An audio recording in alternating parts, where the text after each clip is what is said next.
corrigido em linguagem jurídica e teológica, o teor dos processos movidos a Joana d'Arc constitui uma forma de consignar a autenticidade das declarações proferidas, enquanto as afirmações, sempre categoricamente defendidas, exprimem uma cultura genuína e popular.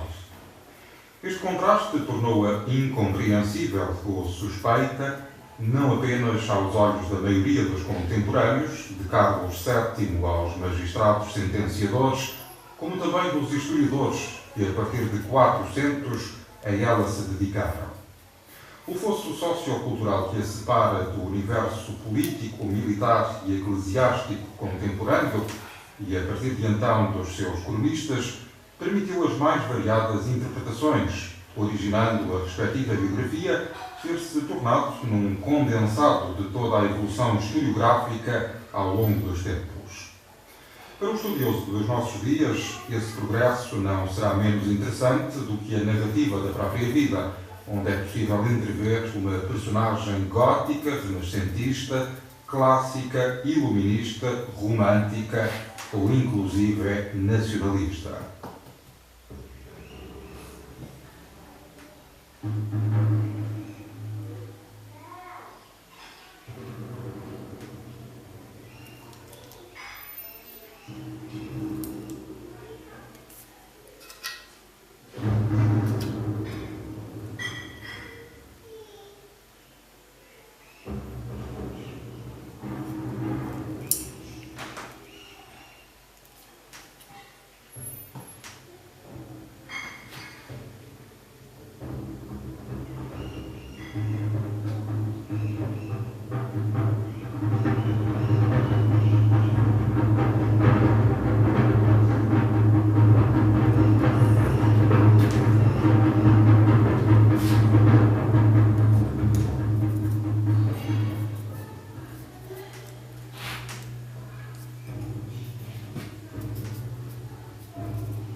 A partir do século XV, as interpretações acerca de Joana d'Arc provêm sobretudo do enquadramento mental e científico coevo, originando deformações, ainda que de boa fé, dos factos biográficos ocorridos. Por outro lado, é também compreensível que os seus inimigos, sem dúvida mal intencionados, confundissem piedade popular com heresia ou até feitiçaria, até porque a condição de adversários a tal os impelia. Pelo contrário, o que se torna verdadeiramente indesculpável e urge denunciar é que certas iniciativas modernas menosprezem textos originais e credíveis, incorrendo deste modo no erro de considerarem adulterados acontecimentos que, afinal, se verificavam ser verdadeiros. São, pois, três as falsas mentiras em que alguns ainda persistem. Não era uma bastarda real ou nobre, fruto, por exemplo, dos amores secretos da Rainha Isabel da Baviera com o Duque de Orleans, foi queimada na fogueira em Rouen e as supostas homónimas, surgidas após a morte, eram loucas ou impostoras. Dotada de uma simplicidade cristã ortodoxa e humilde, nunca foi uma veneradora de demónios, tampouco pertenceu a qualquer seita semelhante, tendo afirmado, sem ponta de ambiguidade, o seguinte: partilho as tradições de todos os camponeses que me estão mais próximos, mas não creio nelas. Como, aliás, ocorria com todos os possuidores de uma mentalidade convencional. Será interessante referir que os antropólogos britânicos que no século passado tiveram a preocupação de repor as crenças de Joana d'Arc no âmbito das formas de pensar tradicionais acabaram por cair na armadilha da bruxaria. Uma falsa ciência retomou, pois, de forma inocente, durante o século XV, as superstições eruditas dos adversários de Além-Mancha e dos compatriotas perversos. Em contrapartida, poder-se-á pensar que, a par de algumas intelectualidades e das tradições populares, as tentativas de esboço por parte dos especialistas da história comparada das religiões, da psiquiatria e da psicanálise têm vindo a contribuir para descortinar a verdade de uma personagem plena de virtudes e, através de documentação a sobreviver até à atualidade, basta às vezes comovente.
Nascida em Dom Remy, talvez no dia 6 de janeiro de 1412, isto é, prefez ontem, conforme já referido, 600 anos,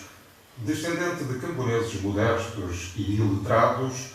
o apelido familiar de Joana, surgido pela primeira vez num poema datado do último quartel do século XVI, encontra-se referenciado em documentação da época como Dark, Tark, Dar ou Dei. A par de alguns poucos testemunhos da infância, apenas se sabe o por ela narrado, a quando dos processos que contra si correram. Que era uma devota marcada pelo ensino das ordens mendicantes, ou seja, confissão e comunhão frequentes, pela prática de obras de misericórdia, sobretudo esmola aos pobres, pelo culto particular a determinados santos, sobretudo à Virgem Maria e a Jesus, cujo nome haveria de proferir na hora da morte por diversas vezes, e que participavam em festividades e em divertimentos de companheiros de armas, perspectiva sobre a qual manifestava uma certa distância, inspirada na piedade e no gosto pela contemplação. A cidade natal encontrava-se situada numa ancestral via romana e, sobretudo, pululada por mercadores, viajantes, eclesiásticos, soldados e vendedores ambulantes, isto é, o mundo medieval da peregrinação, portador de notícias, de lendas e de histórias pitorescas, cultas ou religiosas que se alastravam às regiões confinantes.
divergências que dizem respeito à vida de Joana d'Arc encontram-se, sobretudo, associadas à Guerra dos 100 Anos. Após a assinatura do Tratado de Troyes, em 1420,